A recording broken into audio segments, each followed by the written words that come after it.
हरिः ॐ श्री गुरुभ्यो नमः हरिः ॐ शन्नो मित्र शं वरुणः शन्नो भवत्वर्यमा शन्न इन्द्रो बृहस्पतिः शन्नो विष्णुरुक्रमः नमो ब्रह्मणे नमस्ते वायो त्वमेव प्रत्यक्षं ब्रह्मासि त्वमेव प्रत्यक्षं ब्रह्म वदिष्यामि ऋतं वदिष्यामि सत्यं वदिष्यामि तन्मामवतु तद्वक्तारमवतु अवतु माम् अवतु वक्तारम् ॐ शान्ति शान्ति शान्तिः ॐ सहनाववतु सहनौ भुनक्तु सह वीर्यं करवावहै तेजस्विनावधीतमस्तु मा विद्विषावहै ॐ शान्ति शान्ति शान्तिः सदाशिवसमारम्भाम् शङ्कराचार्यमध्यमाम् अस्मदाचार्यपर्यन्ताम् वन्दे गुरुपरम्पराम् श्रुति आलयं करुणालयं नमामि भगवत्पादं शङ्करं लोकशङ्करं शङ्करं शङ्कराचार्यं केशवं बादरायणं सूत्रभाष्यकृतौ वन्दे भगवन्तौ पुनः पुनः ईश्वरो गुरुरात्मेति मूर्तिभेदविभागिने व्योमवद्व्याप्तदेहाय दक्षिणामूर्तये नमः निधये सर्वविद्यानां विषजे भवरोगिणां गुरवे सर्वलोकानां दक्षिणामूर्तये नमः ॐ नमः प्रणवार्थाय शुद्धज्ञानैकमूर्तये निर्मलाय प्रशान्ताय दक्षिणामूर्तये नमः मङ्गलं मे दिशतु विनायकः मङ्गलं मे दिशतु सरस्वती मङ्गलं मे दिशतु महेश्वरी मङ्गलं मे दिशतु सदाशिवः प्रत्यभिज्ञाबलादात्मा स्थायी निर्धार्यते यदि का नाम प्रत्यभिज्ञेश किं वा तस्याः प्रयोजनं प्रत्यक्षादिप्रमाणेषु प्रत्यभिज्ञानपठ्यते कथं तस्याः प्रमाणत्वम् इति पृच्छन् प्रबोध्यते बाल्यादिष्वपि जाग्रदादिषु तथा सर्वास्वस्थास्वपि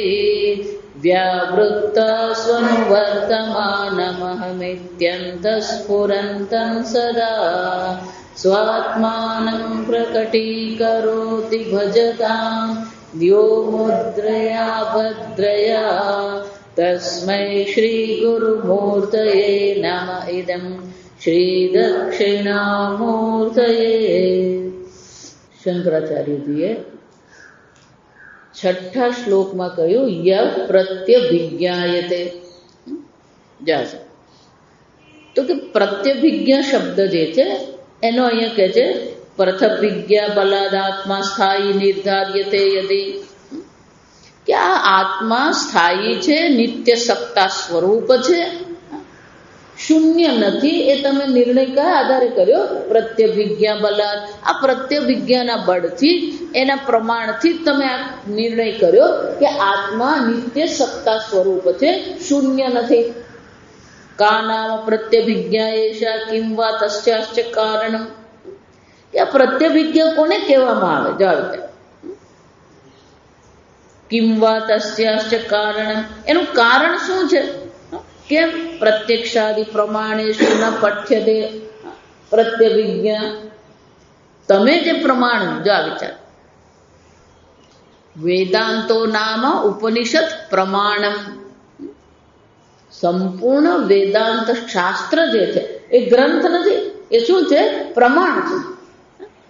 તો કે તમે જે વેદાંતમાં પ્રમાણની ચર્ચા કરો છો એ પ્રમાણમાં તો ન પઠ્યતે, એટલે કે એનું જે યાદી છે એ યાદીમાં આવતી નથી આ પ્રત્યવિજ્ઞા. તો તમે જે પ્રત્યક્ષાદિ પ્રમાણની ચર્ચા કરો છો એમાં ક્યાંય આ પ્રત્યવિજ્ઞા શબ્દ તો આવતો જ નથી.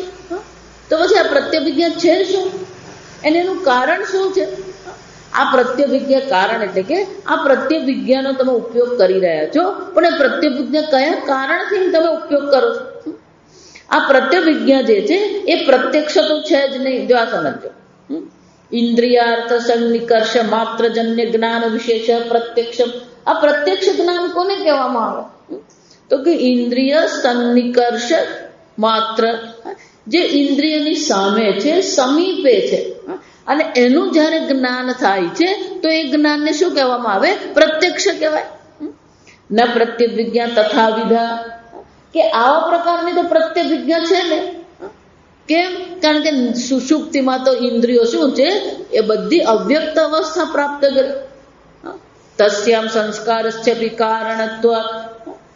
જો મનમાં જ્યારે કોઈ વસ્તુનો આપણે પ્રત્યક્ષપણે અનુભવ કરીએ છીએ એનો જ પછી મનમાં શું થાય છે? સંસ્કાર પડે છે. અતઃ પ્રત્યક્ષમ તાવન ન ભવતી પ્રત્યવિજ્ઞા. અને એટલા માટે કહે છે આ સંસ્કારસ્ય કારણત્વાત્, આ સંસારનું આ સંસ્કાર જે મનમાં પડે છે એનું કારણ તમે પ્રત્યવિજ્ઞાને દર્શાવો છો. પણ ખરેખર તો આ જે સંસ્કાર મનમાં પડે છે એ બધા સંસ્કાર ક્યાંથી પડે છે? પ્રત્યક્ષ પ્રમાણને કારણે. જોઈ ચાલ, અનુમાનાદિષુ અસ્યાહ પ્રસંગ એવ નાસ્તિ. અનુમાનાદિ જે પ્રમાણ છે એનો તો અહીંયા કોઈ પ્રસંગ છે જ નહીં. કેમ? કે અનુમાનાદિ પ્રમાણ જે છે એ પોતે કોના પર આધાર રાખે છે? પ્રત્યક્ષ પ્રમાણ પર.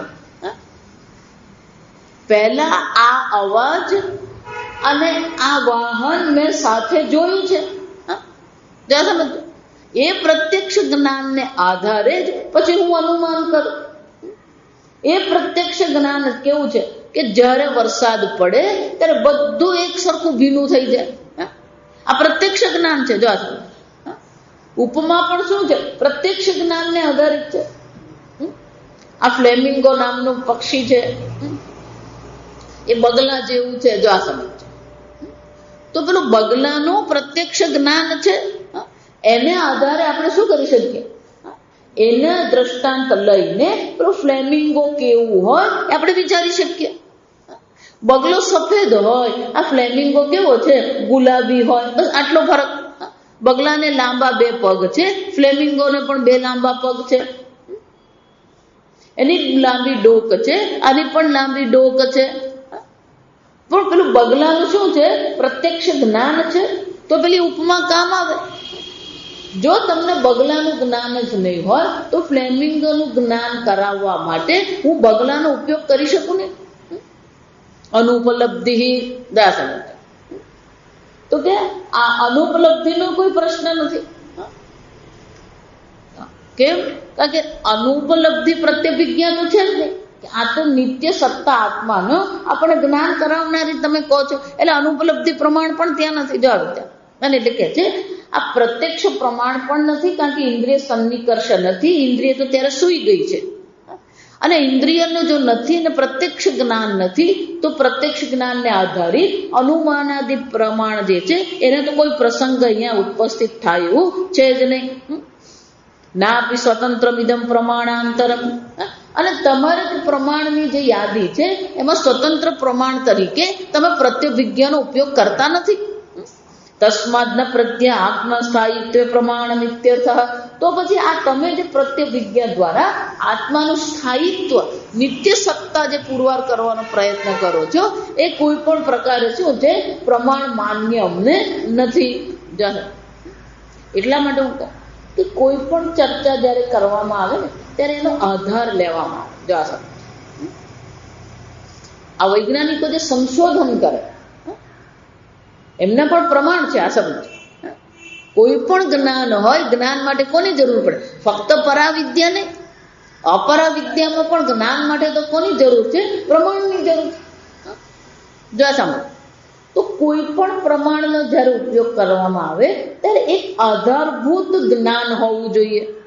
એને પેરાડિમ એવું કહેવાય અંગ્રેજીમાં. પેલા ન્યૂટને ગુરુત્વાકર્ષણ શોધ્યું. ન્યૂટને જ્યારે ગુરુત્વાકર્ષણ શોધ્યું ત્યારે એનું એક પેરાડિમ હતું, આધારભૂત એક જ્ઞાન હોય. એ આધારભૂત એનું જ્ઞાન શું હતું? તો કે દેશ અને કાળ નિરપેક્ષ છે. અને પછી 1904માં આઈન્સ્ટાઈન આવીને શું કર્યું? એનું પર જે આધારભૂત જે જ્ઞાન હતું એના પર જ પ્રશ્ન ઉઠાવ્યો અને શું કર્યું? દેશ અને કાળ કેવા છે? રિલેટિવ છે, સાપેક્ષિક છે. એટલે ન્યૂટોનિયન જે ફિઝિક્સ, જે ભૌતિક શાસ્ત્ર જે છે એ આખું ને આખું ભૌતિક શાસ્ત્રને શું કરવામાં આવ્યું? ઉડાડી દીધું. કેમ? કારણ કે એનું જે આધારભૂત જે જ્ઞાન હતું એ શું થઈ ગયું? ઉડી ગયું. એમ આ આત્મનિત્ય સત્તા છે એનો આધારભૂત તો વસ્તુ કઈ છે? પેલી પ્રત્યભિજ્ઞા છે. આ પ્રત્યભિજ્ઞાને આધારે તમે પુરવાર કરી રહ્યા છો કે આ આત્મા નિત્ય સત્તા સ્વરૂપ છે, શૂન્ય નથી. જો વિચારે, કોઈ પણ જ્ઞાન હોય એમાં એક આધારભૂત. હવે આઈન્સ્ટાઈન જે સાપેક્ષવાદ કર્યો, હવે એ આઈન્સ્ટાઈનના સાપેક્ષવાદ પર પણ પ્રશ્ન ઉઠાવવામાં આવી રહ્યો, કારણ કે એણે પણ કંઈક આધારભૂત જ્ઞાન લીધું હતું. જો વિચાર, એ જયારે એમ કે છે કે સર્વ વસ્તુ સાપેક્ષિક છે, તો જો એ સાપેક્ષિક હોય તો સાપેક્ષિકનું કંઈક અધિષ્ઠાન તો હોવું જોઈએ. અને એ જે અધિષ્ઠાન હોય એ નિરપેક્ષ જ હોવું જોઈએ. એટલે એ આઈન્સ્ટાઈન પોતે જ કહી ગયો હતો કે આ સાપેક્ષિક છે, પણ આ સાપેક્ષિક જો હોય, આ જો રિલેટિવ છે, તો કંઈક એબ્સોલ્યુટ. એબ્સોલ્યુટ એટલે કે પૂર્ણ, નિરપેક્ષ. કોઈક સ્વતંત્ર નિરપેક્ષ વસ્તુ હોવી જોઈએ. એ શું છે મને ખબર નથી. જો આને પ્રમાણિકતા કહેવાય. એ શું છે મને ખબર નથી, પણ કંઈક તો હોવું જ જોઈએ. નહીં તો આ સાપેક્ષિતા ટકે નહીં. જો એ સમજ, આ મિથ્યા મિથ્યા જે કરવા વાળા છે એની પણ આ જ મુશ્કેલી છે. મિથ્યા એમ જયારે તમે કહો છો તો નિરઅધિષ્ઠાન મિથ્યા તો હોઈ શકે નહીં. તમે જયારે મિથ્યા એમ કહો છો તો એનું અધિષ્ઠાન શું હોવું જોઈએ? સત્ય અધિષ્ઠાન હોવું જોઈએ. જો વિચાર, અધિષ્ઠાન વિના મિથ્યા રહી શકે નહીં. તો જ્યારે તમે મિથ્યા જગત એમ કહો છો તો એનું અધિષ્ઠાન તો શું હોવું જોઈએ? સત્ય હોવું જ જોઈએ. જો એટલા માટે જ ભાગવતમાં પણ શું કહે છે? સત્યમ પરમ ધીમહિ. કેમ? તેજો વારી મૃદાયસા વિનિયવ યત્ર ત્રિસર્ગો મૃષા. આ ત્રણ જે સર્ગ જે છે એ ત્રણે ત્રણ સર્ગ કેવા છે? મૃષા છે. પણ એ મૃષા છે તો એનું અધિષ્ઠાન શું છે? સત્યમ પરમ ધીમહિ. જો સમજો, કંઈ પણ સગુણ સાકાર હોય, જો સમજો, મજાની વાત. આ તર્ક બહુ સરસ સમજવાનું. હું એમ કહું, આ મોગરાનું પુષ્પ છે. આ ગરમી ચાલુ થઈ ગઈ, જો આ સમજો, એટલે મોગરો શરૂ થઈ ગયો. હજી તો માર્ચ જ છે. આવી રીતે ખરેખર મોગરા પેલા એપ્રિલમાં શરૂ થાય. તો આ મોગરો જે છે એનો એક વિશેષ ગુણ છે, એનો વિશેષ આકાર છે. તો કે એનો જે ગુણ જે છે, મોગરાનો ગુણ છે એમ કહેવામાં આવે. જો આ તર્ક સમજવાનું. તો આ મોગરો છે, કોને કારણે આ મોગરો છે એવું જ્યારે પ્રશ્ન પૂછવામાં આવે તો કે એના ગુણને કારણે. અને મોગરાના ગુણને કારણે એને ગુણત્વ કહેવાય. મોગરાપણું જે છે એ મોગરાપણું કોને કારણે છે? એના ગુણને કારણે. પણ એના ગુણ રહે છે ક્યાં? તો કે મોગરા. તો મોગરો ગુણને પુરવાર કરે કે ગુણ મોગરાને પુરવાર કરે? જો સમજો, મોગરાપણા વિના મોગરો રહી શકે નહીં. ઘટત્વ એમ જયારે કહેવામાં આવે, ગળાપણું જયારે કહેવામાં આવે તો ગળાપણું રહે છે ક્યાં? ગળામાં તો રહી શકે નહીં, કારણ કે ગળાને પુરવાર કરનાર ગળાપણું છે. કોઈ પણ ગુણ હોય એ ગુણને પુરવાર કરવા માટે પેલો ગુણી હોવો જોઈએ. પણ જો ગુણી છે એને એ ગુણી પુરવાર ક્યારે થાય? એટલે ગુણને કારણે. તો ગુણ ગુણીમાં છે કે ગુણી ગુણને કારણે છે? જાણો કોણ કોને કારણે? ગળાને કારણે ઘટત્વ છે કે ઘટત્વને કારણે ગળો છે? એટલે આપણે શું કહીએ, કોઈ પણ ગુણ હોય એનો આધાર એ કે એનું અધિષ્ઠાન જે છે એ હંમેશા નિર્ગુણ હોય. ગળો એમ જ્યારે કહેવામાં આવે છે તો એ ગળાનો આધાર જે છે એ માટી છે. પણ માટીમાં ઘટત્વ છે નહીં. જા સમજ. ગળો એ ગુણ છે પણ એ ગુણ માટીમાં છે નથી. જો આ સમજો. તો એ જ રીતે જ્યારે ગુણને તમે પુરવાર કરવા માંગો ત્યારે પેલા ગુણીને પુરવાર કરવું પડે, પણ ગુણ વિના ગુણી પુરવાર થાય નહીં. એટલે એનો અર્થ શું થયું? એનું અધિષ્ઠાન શું હોવું જોઈએ? નિર્ગુણ નિરાકાર અધિષ્ઠાન હોવું જ જોઈએ. સાકાર વસ્તુ જે છે એ સાકાર વસ્તુનું અધિષ્ઠાન તો નિરાકાર જ હોય. જેવી રીતે માટીનો કોઈ આકાર નથી, માટીનું કોઈ નામ નથી, તો જ એમાં શું થઈ શકે? એમાંથી ઘડો બને, કુલ્લી બને, કલેડી બને. આ કલેડી એટલે જેના પર રોટલા બનાવે. જો અહીંયા શું કે મને ખબર નથી. ના માટીનું બનાવ્યું તાવડી. એ તાવડી કે તાવડી પછી અમે ધાતુની હોય એને કે માટીની અને કલેડી કે. ત્યાં આ મોટી હોય કલેડી, જાડી હોય, એના પર જે રોટલા પણ એને મસ્ત લાગે. આ ધાતુને બને ને એમાં બળી જાય. પછી પેલા હાંડલા આવતા માટી, એમાં શાક બનાવવામાં આવે, એમાં ભાત બનાવવામાં આવે. તો આ હાંડલો છે, આ દીવો છે, આ કુંડું છે, આ માટલું છે, આ કુંજો છે. આ સર્વ નામ અને રૂપ જે છે, સર્વ જે આકાર જે છે એ આકારનું અધિષ્ઠાન માટી તો કેવી છે? જો સમજો, માટીમાં કોઈ આકાર પણ નથી અને માટીમાં કોઈ નામ છે જ નહીં, તો જ એનો આધાર રહે. આમ હંમેશા કોઈ પણ તર્ક હોય, કોઈ પણ જ્ઞાન હોય, એને એક આધારભૂત જ્ઞાન હોવું જ જોઈએ, તો જ પછી તમે આગળ ચાલી શકો. જો એ આધાર જ નથી તો તમારું જ્ઞાન નકામું થઈ જાય. એ જ રીતે તમે 6થા શ્લોકમાં કહ્યું ય પ્રત્યભિજ્ઞાયતે. આ પ્રત્યભિજ્ઞાની જે તમે ચર્ચા કરી રહ્યા છો, તો કે છે કા નામ પ્રત્યે. આ પ્રત્યભિજ્ઞા છે શું? એ પ્રત્યક્ષાદી પ્રમાણમાં તો આવતું જ નથી. જો પ્રત્યક્ષાદી પ્રમાણમાં પ્રત્યભિજ્ઞા આવતી નથી અને પ્રત્યભિજ્ઞાને આધારે જો તમે નિત્ય સત્તા આત્માને પુરવાર કરતા હોય તો પછી તમારો આખો તર્ક જે છે શું છે? ખોટો પુરવાર થઈ જાય. નાપી સ્વાતંત્રમિદમ પ્રમાણાંતરમ તસ્માત ન પ્રત્યભિજ્ઞા આત્માન સ્થાયિત્વ પ્રમાણમ. તો કે આ પ્રત્યભિજ્ઞા આત્માની નિત્ય સત્તાને પુરવાર કરવા માટે એ પ્રમાણ પુરવાર થતી નથી. આ બધું કહેવામાં આપણને તો બધું સાચું જ લાગે. આ સમજો, આપણને પૂર્વ પક્ષ સાચો લાગે, પેલો ઉત્તર પક્ષ બધા સીધ સરખું લાગે. અને એટલે કે શું કે છે? એ તત્પરિહારાય ઉત્તર શ્લોકમ અવતારયતી. હવે પછીનો જે શ્લોક છે એ શાના માટે છે? તો આ પ્રત્યભિજ્ઞાને પુરવાર કરવા માટે છે. આ સમજ. અત્રયમ તત્વ સુધા. આ તત્વ સુધા પહેલા આપણે જોઈએ, પછી આપણે કારિકા ઉલ્લાસ જોઈશું. ઇદાનીમ. તો અહીંયા બહુ સરસ કે મુંજાદી ઈશિકામ ઇવ દેહાદિભ્ય વિવિચ્ય સચ્ચિદાનંદ રૂપમ પ્રત્યેગાત્માનમ પ્રદર્શ્ય. આ આત્મા જે છે એ આત્માથી દેહાદિથી શું છે? ભિન્ન આત્મા છે. કેમ? કારણ કે જ્યારે સુષુપ્તિમાં આત્મા છે ત્યારે દેહાદિ કોઈ વસ્તુ છે જ નહીં. અન્વય વ્યતિરેક છે ત્યાં, કે દેહાદિ છે ત્યારે પણ આત્મા છે સ્વપ્નમાં સુષુપ્તિમાં દેહાદિ અને આ જગત કોઈ વસ્તુ રહેતી નથી, છતાં પણ શું છે? હું છું.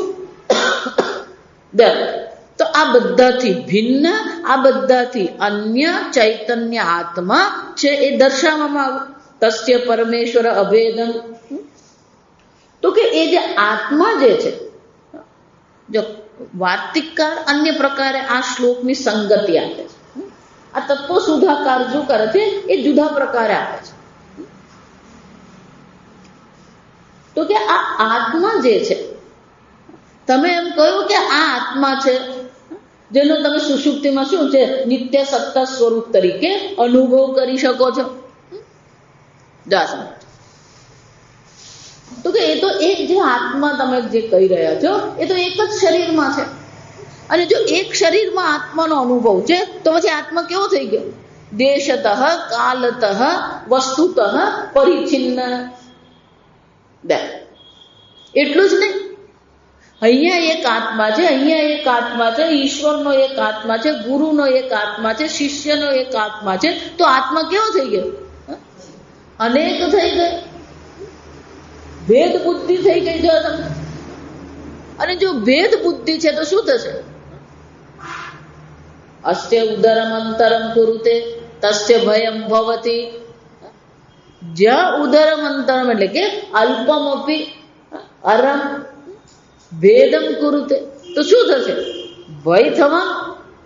અને એટલે શું કહે છે? શ્રુતિ ગુરુ ઈશ્વર પરમેશ્વર અભેદમ. આ પરમેશ્વર સાથેની અભેદતા પણ શું છે? પુરવાર કરવી પડે. એટલું જ નહીં, એ કોને કારણે થઈ શકે? પ્રબોધ સમયે, ત્યાં શબ્દ બીજો કહે છે, બે વસ્તુ જ છે, પ્રત્યભિજ્ઞા અને પ્રબોધ સમયે. જ્યારે આ પ્રકારથી એને ગુરુ અને ઈશ્વરના પ્રસાદથી એને જ્ઞાન પ્રાપ્ત થાય છે, તો કે શું ઉપદેશ કરવામાં આવે? જા સમજો. ગુરુ અને ઈશ્વરનો જે પ્રસાદ રૂપે એને જે ઉપદેશ કરવામાં આવી રહ્યો છે, એ શાનો ઉપદેશ કરવામાં આવી રહ્યો છે? તો કે છે બાલ્યાદિષ્વપી જાગ્રદાદિષુ તથા સર્વસ્વ અવસ્થાસ્વપી. આ આત્મા કેવો છે? બાલ્યાદિષુ, કે બાળક આદિ, બાલ્યાદિ એટલે કે બાલ્યાદિ અવસ્થા, આદિ અવસ્થા કઈ જાય? તો કે આ શરીર જે છે એ શરીરની 4 અવસ્થા છે. બરાબર છે. બાલ્યાદિષુ, બાલ્યમ શૈશવમ. બાલ્યમ એટલે શું છે? શૈશવમ, શિશુ આપણે એને કહીએ. આ શૈશવ અવસ્થા છે કેવી છે? 15 વર્ષ પર્યંતમ બાલ્યમ. 15 વર્ષ સુધી શું કહેવામાં આવે? બાળક કહેવામાં આવે. એટલા માટે ત્યાં શું કરવું પડે? 5 વર્ષેભ્ય લાલયેત. 5 વર્ષ સુધી એને બધું લાલન પાલન કરવાનું. પછી શું છે? તાડયેત. 16 તું મિત્રવતાચરેત. 16 વર્ષનો થાય એટલે એની સાથે શું કરવાનું? મિત્ર. હવે તો 16 નહીં, 12 જ વર્ષ હકીકત કહું તો. હવેના બાળકોની બુદ્ધિ જે છે કંઈક અદભુત જ છે. 12-13 વર્ષે તો એને બધી ખબર પડવા માંડે છે. એટલે 12-13 વર્ષનો બાળક થાય એટલે એની સાથે શું કરવું પડે? મિત્રતા કેળવી જ લેવી પડે. જો દરેક માતા પિતાને હું કહું કે બાળક 12-13 વર્ષનું થાય એની સાથે મિત્રતા કેળવી જ લેવાની. નહીં તો એ સ્કૂલમાં શું કરે ને, મિત્ર સાથે શું કરે ને, પ્રવાસમાં શું કરે ને, કઈ જ ખબર નહીં પડે. અને આજે જગત એટલું આગળ વધી ગયું છે, આપણી કલ્પનાની બહારની વસ્તુ છે. અને એટલે શું કહે છે અહીંયા? 15 વર્ષ સુધી એ શું કહેવાય? શૈશવમ. 30 વર્ષ પર્યંતમ કૌમારમ.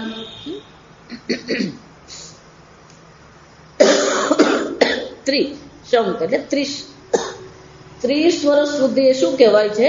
કૌમારમ, યુવાન. 50 વર્ષ પર્યંતમ યૌવન, પેલો કૌમાર કહેવાય. જો એટલા માટે કુમાર અને કુમારી એવું કહીએ આપણે લખીએ ને, લગ્નમાં પણ લખીએ ત્યારે શું કરીએ? 16 વર્ષ સુધી એ બાળક છે, 30 વર્ષ સુધી એ કુમાર છે, 50 વર્ષ સુધી એ શું કહેવાય? યુવાન કહેવાય. 60 વર્ષ પર્યંતમ મધ્ય વય. 60 વર્ષ સુધી એ શું છે? મધ્ય વય છે, પ્રૌઢ અવસ્થા કહેવાય. તત્ર ઉર્ધ્વમ વાર્ધક્યમિતિ ચરકે. આ ચરક ઋષિ આવું કહી દીધા. કોને શું આજો વિચાર, આપણા ઋષિ મુનિઓ કેવા કેવા વિચારો કરે છે. ચરક મુનિ કહી રહ્યા છે કે 60 પછીની જે છે તતઃ ઉર્ધ્વમ, ત્યાર પછીની જે અવસ્થા છે એને શું કહેવાય? વૃદ્ધાવસ્થા કહેવાય. એને એટલે કે છે શૈશવ કૌમારે ઔવન મધ્યસ્થાવિર રૂપાસુ. આ અવસ્થા છે. શૈશવ અવસ્થામાં, કુમાર અવસ્થામાં, યુવાન અવસ્થામાં, મધ્ય અવસ્થામાં અને વૃદ્ધ અવસ્થામાં. બાલ્યાદિષુ, જાગ્રદાદિષુ. બીજો શબ્દ કયો છે? જાગ્રદાદ, એટલે કે છે જાગ્રત, સ્વપ્ન, સુષુપ્તિ. એટલું જ નહીં, બીજી ઘણી અવસ્થાઓ એને કહેવાય મૂર્છા. પેલો માણસ બેભાન થઈ જાય. જ્યાં ઘણી વાર કોઈ જગ્યાએ આપણું માથું અથડાયું હોય, ક્યાંક આપણને કંઈક વાગ્યું હોય અને પછી એનું શરીર પેલું લોહી ગંઠાઈ ગયું હોય, એને ક્લોટ કે અંગ્રેજી. એ ગંઠાયેલા લોહીનો જે પેલો કણ જે છે, એ કણ જો તમારા મગજના નસમાં ક્યાંક ભેરવાઈ ગયો તો શું થાય? પેલો બેભાન થઈ જાય. અથવા તો શું છે, એને કોઈ સ્મૃતિ રહે નહીં. આપણે ઋષિકેશ આશ્રમ જે છે, ઋષિકેશ આશ્રમમાં શુદ્ધાનંદજી મહારાજ એકવાર દક્ષિણમાં ક્યાંક ગયા હતા અને એક્સિડન્ટ થયો. એક્સિડન્ટ એવો જોરદાર છે, પેલી ગાડી જો તેમ જ થાય કોઈ માણસ જીવતું રહ્યું જ તેમ, પણ બધા બચી ગયા. ફક્ત શું છે, આપણે મૂઢ માર વાગેલો. એટલે સ્વામીજીને એમ કે મૂઢ માર વાગ્યો છે ને, પેલું ગરમ પાણીનો શેક કર્યો, દવા લીધી, પછી ઋષિકેશ પહોંચી ગયા. 15 દિવસ. એ 15 દિવસ તે ઋષિકેશ પહોંચ્યા અને અચાનક એક દિવસ આમ ચાલતા હતા ને આમ સીધા ચટ્ટાપાટ પડ્યા. એ એવા પડ્યા ને બેભાન થઈ ગયા. બધા આશ્રમમાં ગભરાઈ ગયા. સ્વામીજીને થયું શું? બોલે નહીં, ચાલે કઈ જ નહીં. તરત પેલો હોસ્પિટલમાં લઈ ગયા. હોસ્પિટલમાં લઈ જઈને કહ્યું કે સ્વામીજીને કઈ એક્સિડન્ટ કંઈક થયેલું ખરું? કે હા, એક્સિડન્ટ થયેલો, 15 દિવસ થઈ ગયા એમ તો કે. તરત પેલો MRI કર્યો બ્રેઇનનો અને શું થયું? આ જે મૂળ માર વાગેલો એનો જે પેલું ગંઠાઈનો લોહીનો એક કણ શું થઈ ગયો? પેલી લોહીની નસમાંથી મગજમાં પહોંચ્યો અને ત્યાં પેલી કોશિકા, અરે કેશવાહિની કહેવાય, તો ત્યાં શું થયું? પેલો ક્લોટ અટકી ગયો એટલે પેલું એટલા ભાગમાં લોહી મળવાનું બંધ થઈ ગયું અને શું થઈ ગયા? બેભાન થઈ. તો એ પેલા ચાલતા કંઈક કામ માટે ચાલતા હતા, પછી પડે. પછી હોસ્પિટલમાં લઈ, તરત દિલ્હી લઈ ગયા અને 24 કલાકમાં પેલું ઓપરેશન કર્યું. ઓપરેશન કર્યું, જ્યાં ઓપરેશન, જો આજકાલ તો ઓપરેશન કરે ને એમાં માણસને પૂર્ણતા બેભાન નહીં કરે. એટલે જ્યાં એનું ઓપરેશન કર્યું અને જ્યાં પેલું એમને ઊંઘનું જે ઇન્જેક્શન આપેલું, એ ઊંઘનું ઇન્જેક્શનની અસર ગઈ એટલે બધું એમનું પાછું નોર્મલ થઈ ગયું. પછી કીધું સ્વામી કે વિચાર કરતા થઈ ગયા કે હું એ હોસ્પિટલમાં ને આ બધું માથા બાંધેલું ને ઓપરેશન કર્યું એટલે પેલું પૂછ્યું શું કર્યું છું તમે લોકો? કે મને શું થયું? વિચાર. તો કે સ્વામીજી તમે આશ્રમમાં ગઈકાલે પડી ગયા હતા અને બસ તમને અહીંયા લઈ આવ્યા ને ઓપરેશન તમને કર્યું અને હવે તમે પાછા શું છે ભાનમાં આવ્યું? તો કે હું પડી ગયો તો. પડી ગયાથી માંડીને જ્યાં ઓપરેશન કરીને પેલો ક્લોટ કાઢ્યો નહીં, લોહી ગંઠાઈ ગયેલું કાઢ્યું નહીં, ત્યાં સુધીની કોઈ સ્મૃતિ નહીં એમ. મૂર્છા અવસ્થા, એને શું કહેવાય? મૂર્છા અવસ્થા. એ પણ શું છે? અવસ્થા છે. જો સમજો. એટલે જ પેલા માંડુક્યમાં પણ શું કહેવામાં? નાંત પ્રજ્ઞા ન બહિષ્પ્રજ્ઞ ન ઉભયત પ્રજ્ઞ. તંદ્ર અવસ્થા. જુદી જુદી અવસ્થાઓ. તંદ્ર અવસ્થા એટલે શું છે? તમે જાગી ગયા છો શરીર પ્રત્યે, પણ તમે શરીર હલાવી શકો નહીં. આ ઘણી વાર એવું થાય. પેલું કંઈક એવું સ્વપ્ન આવે અને એવું સ્વપ્ન આવે તમને કે તમારે ત્યાંથી ભાગવાનું હોય અને એ ભાગવા માટે તમે શું કરો? આ શરીરમાં જાગી જાઓ, પણ પૂર્ણતઃ જાગ્યા નહીં હોય. એટલે તમને એટલી ખબર પડે કે હું અહીંયા સૂતો છું, મારે ઊભા થઈને ભાગવું છે, પણ શું થાય? હાથ પગ કશું હલે છે. એને શું કહેવાય? તંદ્ર અવસ્થા કહેવાય. અડધો જાગરણ અડધું સ્વપ્ન જોવા વાળો એને તંદ્ર અવસ્થા. ના ઉભયત પ્રજ્ઞ ના અપ્રજ્ઞ ના પ્રજ્ઞા ન ઘનમ. અને એટલે કે છે આ બધી મૂર્છા, જન્મ, જો જન્મ પણ છે, ગર્ભવાસ જ્યારે કરવામાં આવે છે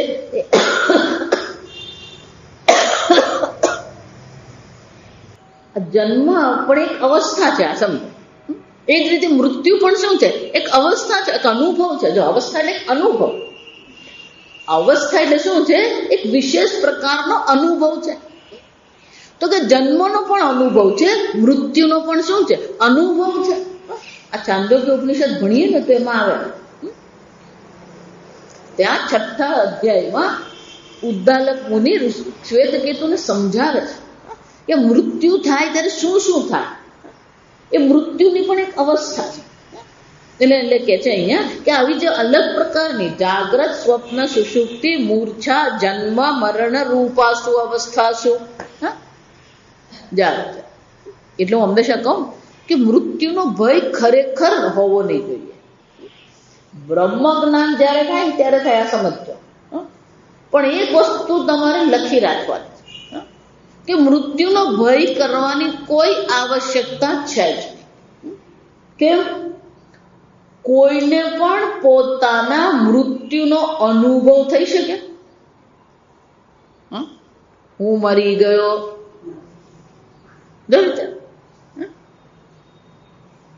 બિલકુલ કાલ્પનિક છે. મૃત્યુનો ભય શું છે? કાલ્પનિક ભય છે. કારણ કે મૃત્યુ નામની વસ્તુ છે જ નહીં. આ સમજો.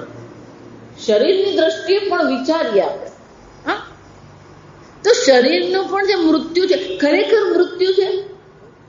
પંચમહાભૂતમાંથી એ બન્યું અને પંચમહાભૂતમાં શું થઈ જાય છે? વિલીન થઈ ગયું. તો પંચમહાભૂતનો એક વિશેષ આકાર જે બન્યો એને આપણે જન્મ કહીએ છીએ. અને એ જ આકાર જ્યારે પંચમહાભૂતમાં વિલીન થઈ ગયો તો આપણે એને શું કહીએ? મૃત્યુ. પણ તમને મૃત્યુનો કોઈ અનુભવ છે? જો આ સમજો. અહીંયા એટલા માટે આ જે ટીકાકાર ઉમેરે છે ને, જાગ્રત આદિ શું અવસ્થા એટલે પેલા 3 જ લઈને બેસી જઈએ આપણે. જાગ્રત, સ્વપ્ન, સુષુપ્તિ, વાત પતી નહીં. એમાં 3 ઉમેરવાના છે: મૂર્છા, જન્મ અને મરણ. આ અનુભવ છે. તો સમજો.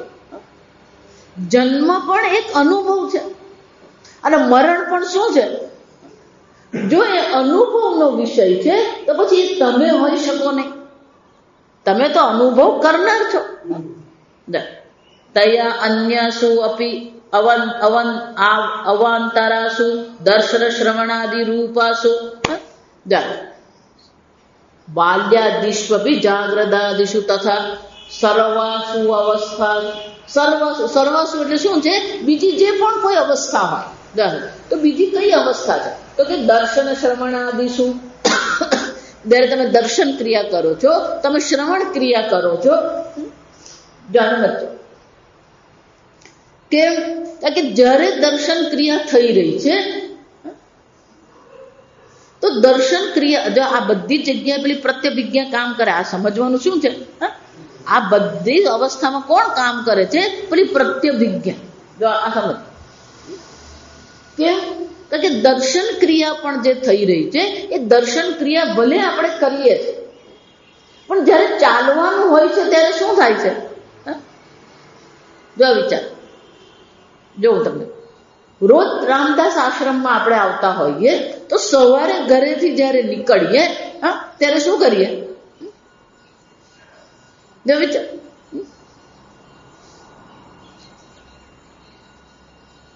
આમ ગયા, પછી ડાબી બાજુ વળ્યા, પછી જમણી બાજુ વળ્યા. બધું વિચારો તમે. કોઈ વિચાર કરવાની જરૂર જ નથી. આપણા પગને ખબર જ છે.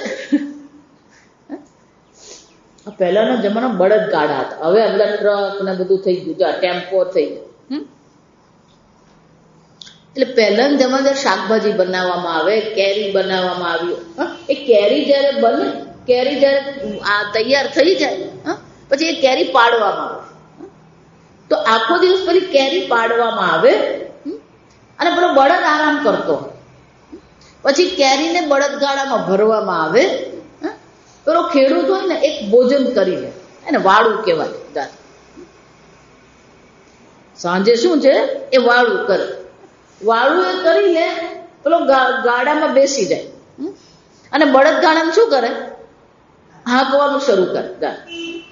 એ ગામની બહાર નીકળે ત્યાં સુધી પેલો જાગતો, પછી પેલો ખેડૂત હોય એ શું થાય, સૂઈ જાય. અને બળદ શું કરે, રાત્રે હાંકી અને પેલું જે શાક માર્કેટ જ્યાં હતું એ બજારે જઈને પેલા બળદ ત્યાં ઉભા રહી જાય. આપણી હાલત એવી જ છે. જો આ સમજ કે પેલો ઘરેથી નીકળો સીધો ક્યાં પહોંચે, રામદાસ આશ્રમ. જો હમણાં વલસાડમાં બન્યું, 8-10 રોજ દર મહિને અઠવાડિયું પ્રવચન હોય ત્યાં. એ પેલી સાંજે શું થાય, પેલું સાંજે આમ તૈયાર થઈ શું કરવાનું, પ્રવચનમાં જવાનું. એટલે અમારી બેન છે તૈયાર થઈ ગયા, રોજ જવાનું, પછી પ્રવચન પૂરા થઈ ગયા. પણ બીજે દિવસે છેલ્લે દિવસ ગયો, હું નીકળી ગઈ, પણ બીજે દિવસે 6:15 વાગે આમ તૈયાર થઈ ગયા. 6:30 ત્યાં પ્રવચન, 6:30 એટલે 6:15 વાગે તૈયાર થઈને નીકળ્યા. જો એટલે પેલી ઘરમાં પેલી પુત્ર વધુ હતું ને, એટલે હું જાઉં છું. એટલે એને એમ થયું કે મમ્મીને કંઈક બજારમાં કામ હશે ને, કંઈક કામ માટે જતા હશે મમ્મી. અને આ બધું ઘરમાં કઈ આમ તેમ ચાલતું હોય ને, કોઈક વાર વાત ન થાય કે ભાઈ મારે બજારમાંથી આ વસ્તુ લાવવાની છે ને આમ છે ને તે. એટલે એને મમ્મી શું કરે, બજાર કરશે. એટલે સારું મમ્મી, હરિઓમ મમ્મી, પેલા નીકળી ગયા. પેલા નીકળ્યા, ચાલતા આવવાનું હોય,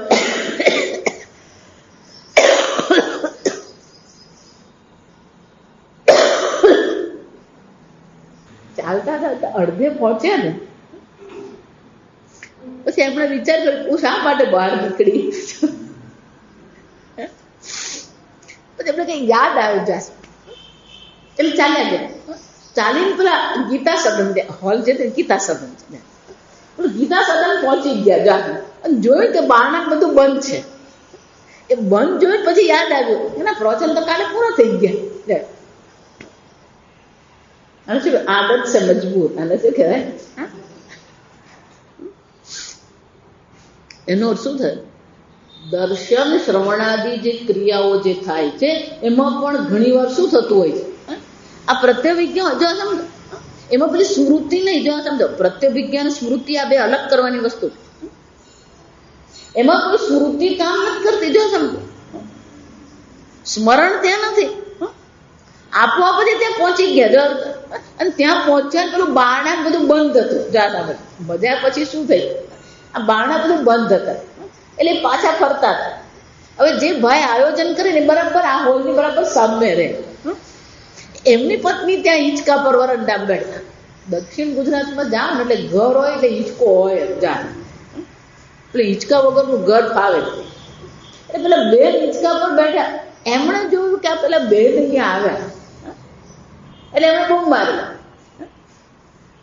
એટલે કે શું છે, એમને એમ થયું કે કઈ ભૂલી ગયા છે એટલે લેવા આવ્યા છે.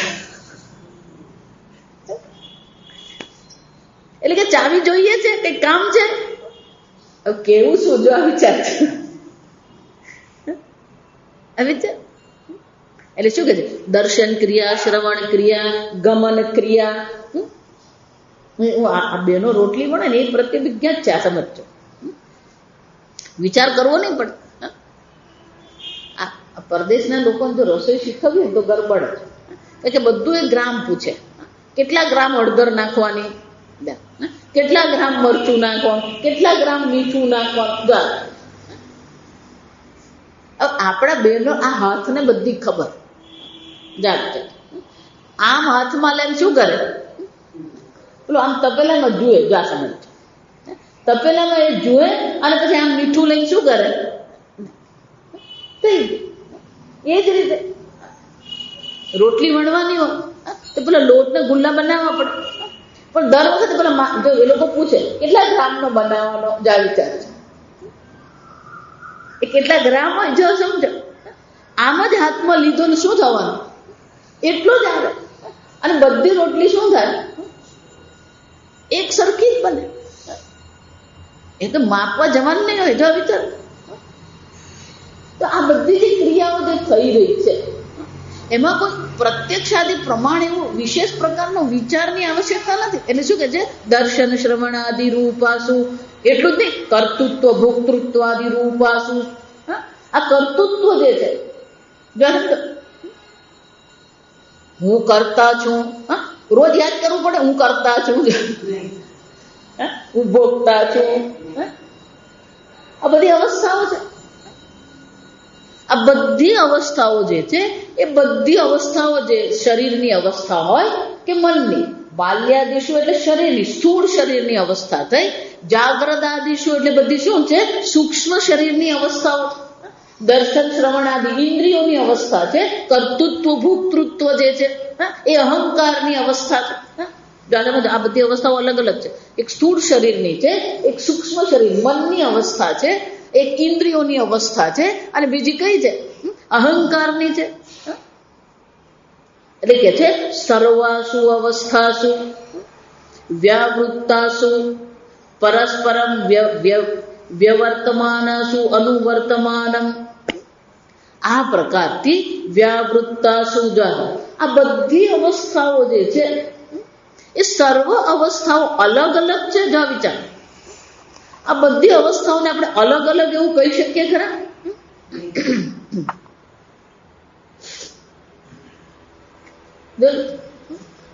હું જોઉં છું અને ચાલુ છું, આમાં શું થયું?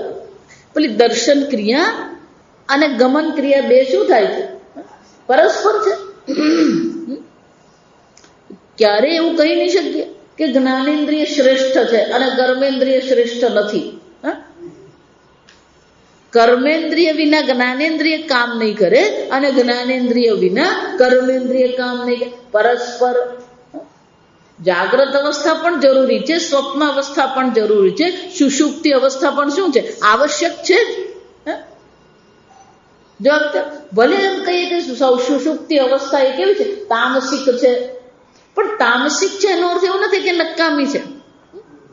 વિચાર, એટલે કહું, આ જે લોકો બહુ બધું સાત્વિક કરતા હોય ને, આ સમજો, એ ગાંડો હોય છે ને, આપણને ગાંડા કરવાનું કરતો હોય. આ સમજો, આ ખોટું નથી કહેતી હું. એ ઊંઘી જાય ત્યારે કે ઊંઘ સાત્વિક નહીં હોય, ઊંઘ હંમેશા શું હોય?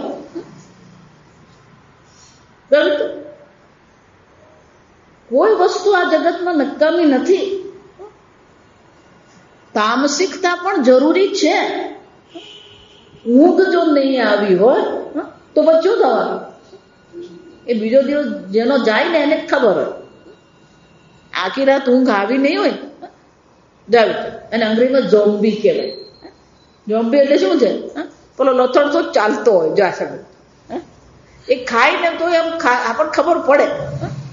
એટલે આપણે અરે ભાઈ હરખું ખાઈ લે.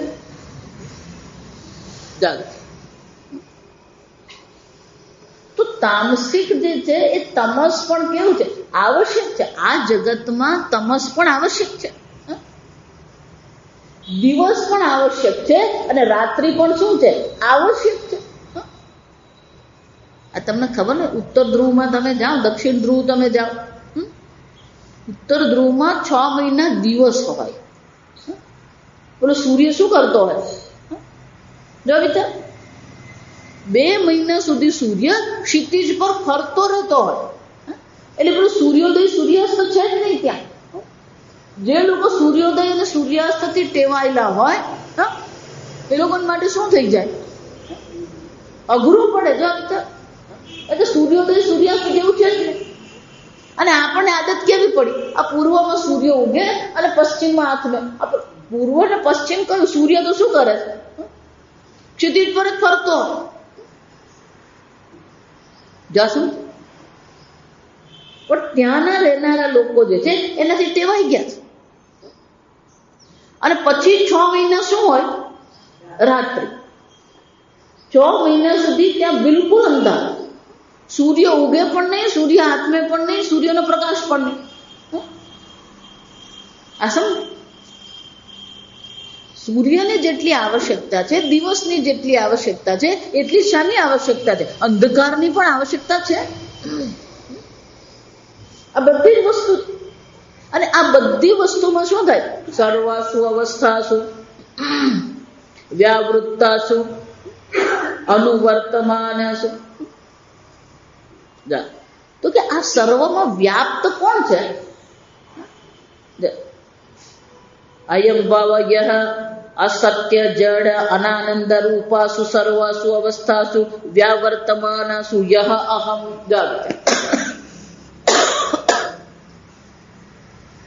દરેક અવસ્થામાં શું છે?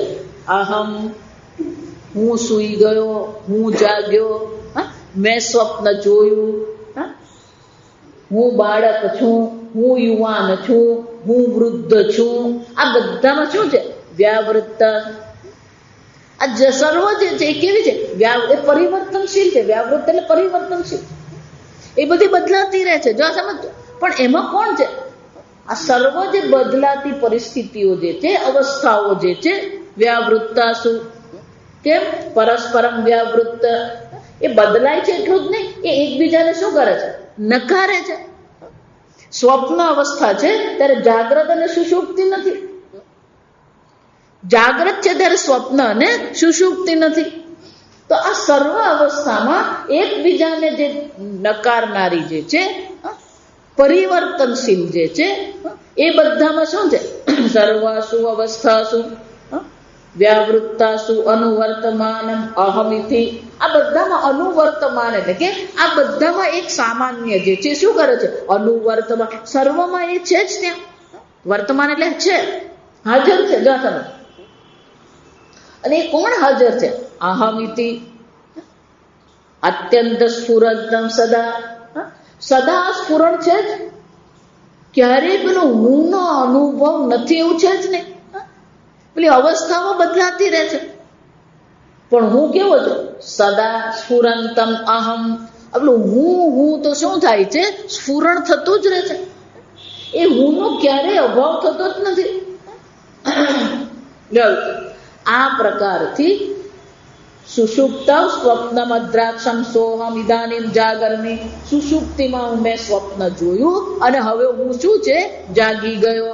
ઇતિ અવસ્થાત્રયે યોહમ બાલઃ યુવા ચ અભુવમ સહ અહમ ઇદાનીમ વૃદ્ધોસ્મિ. હું જે પેલો બાળક હતો એ યુવાન બન્યો હતો, હવે હું કોણ છું? વૃદ્ધ થઈ ગયો. ઇતિ બાલ્યાદિષુ સત્વેન અનુવર્તમાન અનુભૂયતે તથા દ્રષ્ટત્વેન અભિભૂતેષુ ચક્ષુરાદિષુ વ્યાવર્તમાનેષુ સ્વયં. જો અત્યારે હું દ્રષ્ટા છું એટલે કે દર્શન ક્રિયા કરનાર છું. હવે હું શ્રવણ ક્રિયા કરનાર છું. જો સર્વમાં કોણ છે? પેલો અહમ છે. હું કામ કરું છું, પેલો કરતા. હું ભોગવું છું. મેં રોટલી ખાધી, હવે મને ભાત આપ. હવે હું શું ખાઈશ? ભાત ખાઈશ. તો રોટલી ખાનારો હું છું. એ જ રીતે કોણ છે? રોટલી ખાનારો એક હોય, પછી ભાત ખાનારો બીજો. તો આ સર્વ જે સાંભળવા વાળો હતો હવે એ કોણ છે? જોવા વાળો છે. હવે એ કોણ છે? ખાવા વાળો છે. કેમ? તું એ બધું બંધ, સાંભળવાનું બંધ પેલા ખાઈ લે. એટલે શું કીધું? મમ્મીએ શું કહ્યું? પેલો હવે સાંભળવા વાળો શું બની જવાનું? ખાવા વાળા બની જવાનું. આમ એ બધું વ્યાવર્તન, આ બધું પરિવર્તન થતું રહે. વ્યભિચારી છે, પણ એ બધામાં અનુવર્તમાન અનુભૂયતે ચક્ષુરાદિષુ સ્વયં સત તત્ સકલ સાક્ષિત્વેન યહ ચિદ્રૂપ સદા અનુવર્તમાન. એ ચિદ્રૂપ પેલું નિત્ય સત્તાને પુરવાર કરે છે, આ નિત્ય ચૈતન્ય પુરવાર કરે. આ સમજ